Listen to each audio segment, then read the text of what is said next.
Great. Welcome back to the program. Still Breakfast 247 live here on channel 247 TV. I told you earlier that I want to get into some festival and cultural dimension in terms of some conversation relating to that end. And I've been joined by Emmanuel Mbansi. He's ambassador for Accra Arts and Health Festival, and he's here to give us some light into what that is really about and how arts is really transforming the medical space. We'll get into that conversation. You can also join with your views and opinion across all of our social media platforms. Good to have you, Emmanuel. How are you? Very well, thank you. How are you too? Fantastic. I'm great. Now, talk to me. What is really the vision behind the Accra Arts and Health Festival? What is it about?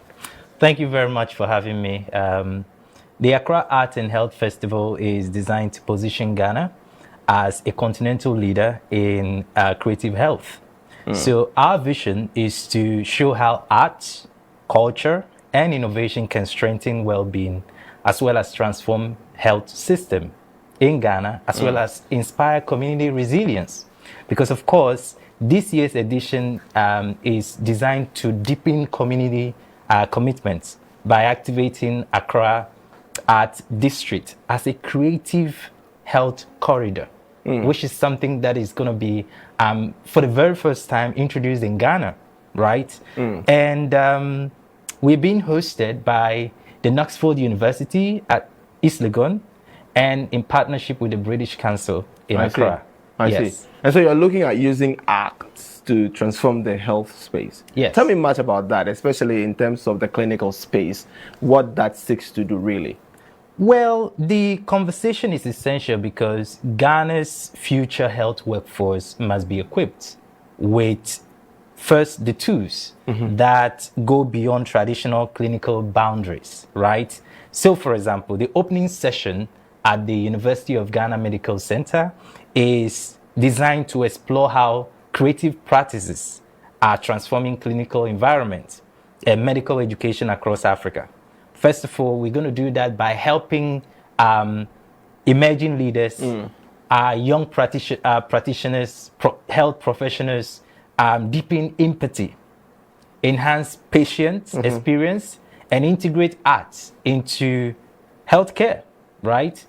You go to a health facility these days, because of pressure, maybe they are overwhelmed with their normal numbers for let's say for a day. Let's say they usually attend to 100 people, and all of a sudden there are 300 people.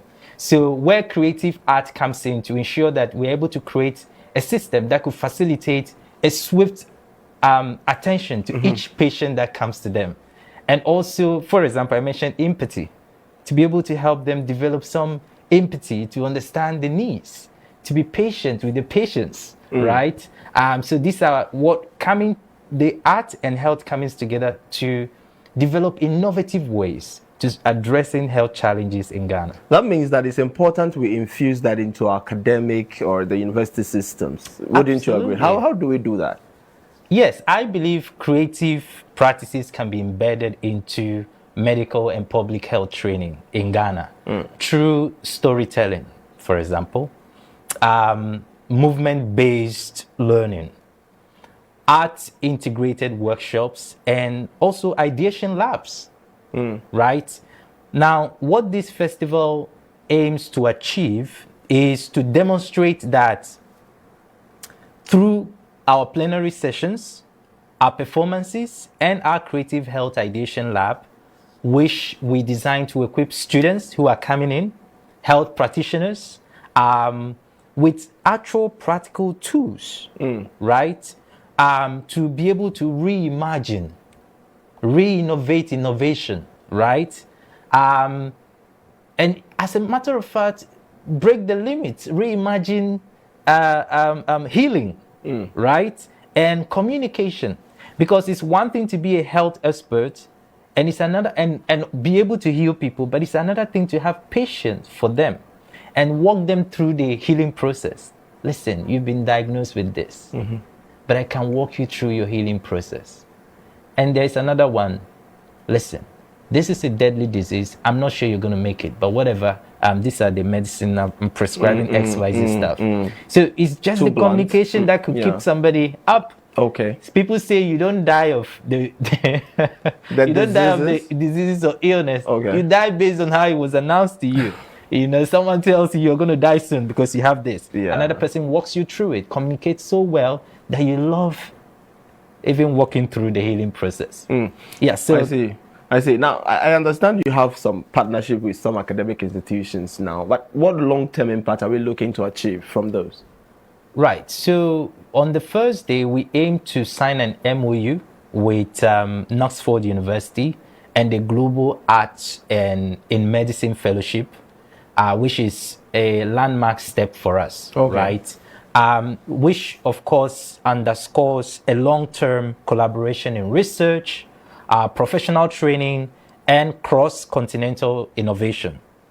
And what we also aim to do, aside from signing an MOU with the Knoxford University, is to collaborate with the British Council, because they have quite a rich, in terms of their impact in Ghana over the last 80 plus years since they've been here, to make sure that what we are doing, they are able to expand it. They are able to have a long-term impact, not just for Accra, but for Ghana as a whole, right? So collaborating with Knoxford University, the Global Art in Medicine Fellowship, as well as the British Council. So it means that there is some sort of global partnerships as well. How is that able to impact the health ecosystem here in Ghana?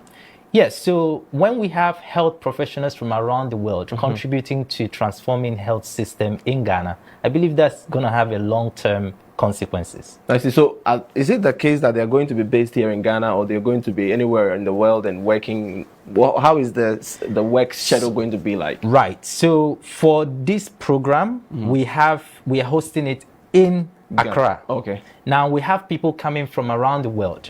Ghanaians based in different parts of the world, which we call like a diaspora homecoming, if you like, where they will share best practices, they will get to educate, they will get to network with our people in Ghana here, and those who have come from around the world. So it's an opportunity to learn, it's an opportunity to impact, it's an opportunity to share what you have. So this is a global initiative. It is. And that means that when we talk about the global space now, we're looking at technology, AI on the rise. How do you intend to infuse this in terms of making sure that you leverage the technology space to boosting what you're doing? That's a very great question, actually.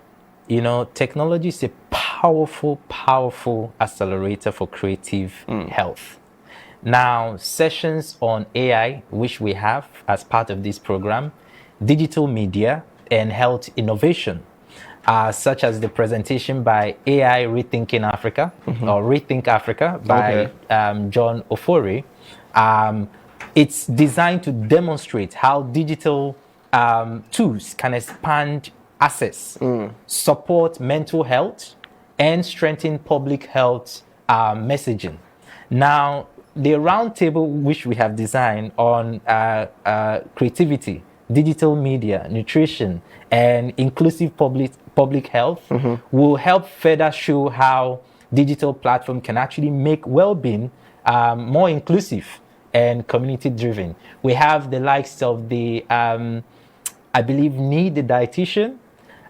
We have the likes of Nanama Dwamina, Diet with D. These are people coming in from different spheres of health, you know, to educate, to create awareness, to also get to share what they have been practicing over the last couple of years, some for 10 years, some for 2 decades, you know. So it is actually a great opportunity to introduce artificial intelligence in enhancing our health and well-being. I see. We'll talk about the policy bit of it, but talk to me about the cultural heritage of Ghana and how that is supposed to also assist in what you're doing. Ghana has become a hub for, I would say, the gateway, as you say, gateway to Africa. But for West Africa, Ghana was the first country out of the top 10 prominent nations in West Africa to have what I would call a diasporal homecoming, not just for Ghanaians abroad, but for any black. Okay. Right. That race, which was hosted a little bit after COVID by the His Excellency Nana Addo Dankwa Akufo-Addo. Now, that movement opened the gate for this kind of initiative, for us to be able to continue the impact that was already established a little bit after COVID, right? Now, the cross-sector collaboration that we are doing, which aims to bring in health professionals, AI experts, innovators, folks in the media, musicians, artists, people from different backgrounds to one room to create something that will further the impact, which has already begun many years ago in Ghana. So how would that help Ghana? I think that's the question.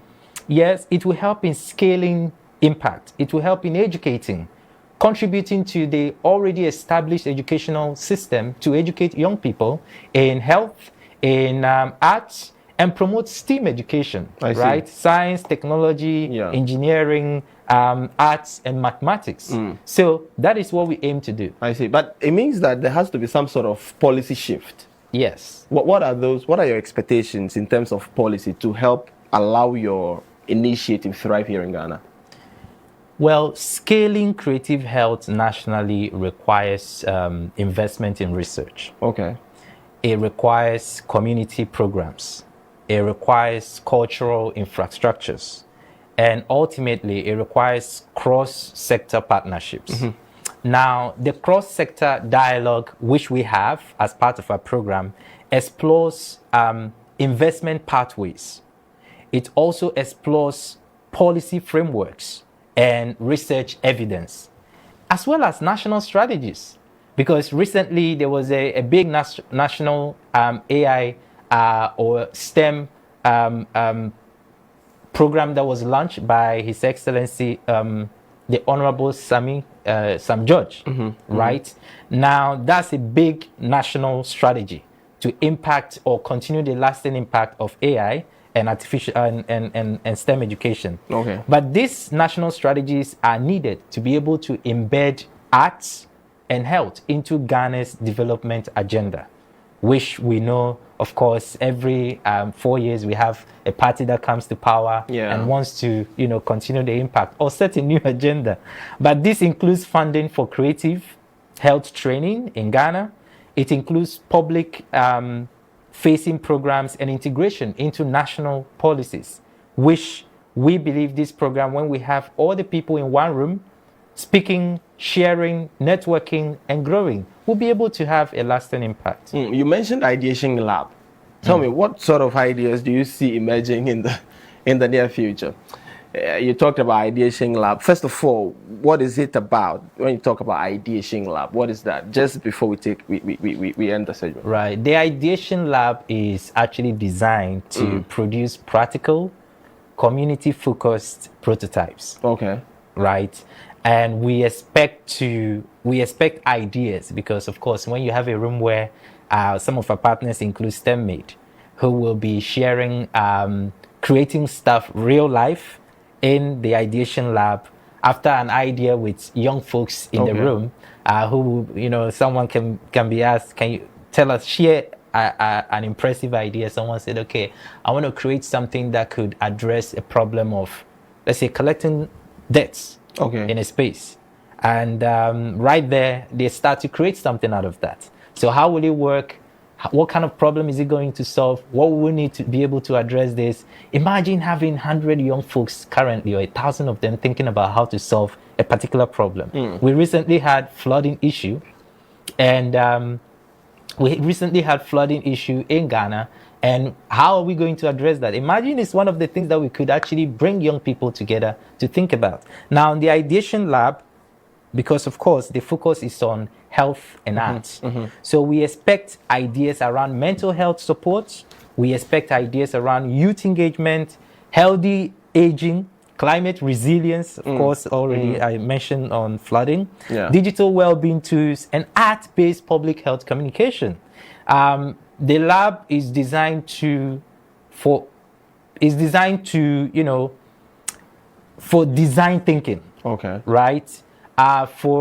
To help our young people with critical thinking, analytical thinking, problem solving. It's also a way of enhancing their, essential life skills, hard skills, soft skills. When you enter a room where it's about solving problems, okay, why won't you innovate? I see. So it goes beyond just creative to executing things, bringing action on yes, board, not just yes, the talk. yes, I see that. But just before we go, we should be wrapping up in a minute. Where is this? Talk to me about where it is happening again, and is it open? Anybody at all who wants to join can participate. How is it like? Talk to me about that. Absolutely. It is happening from the 21st, actually from Monday the 20th, all through to Saturday the 26th of July. Now, one event, but different venues. Okay. From the University of Ghana Medical Center to Knoxford University on Tuesday, to the British Council on Friday. So the Friday at British Council start from 4 p.m. to 8 p.m., which is more centered on networking and dialogues. Okay. Right? And also we have an art exhibition as well. So we have quite a number of artists who will be exhibiting their amazing works, which is, available from that Friday all through to the Sunday. Now, that's 4 p.m. to 8 p.m. Now, for the Knoxford University, it starts from 10 all through to 3 in the afternoon.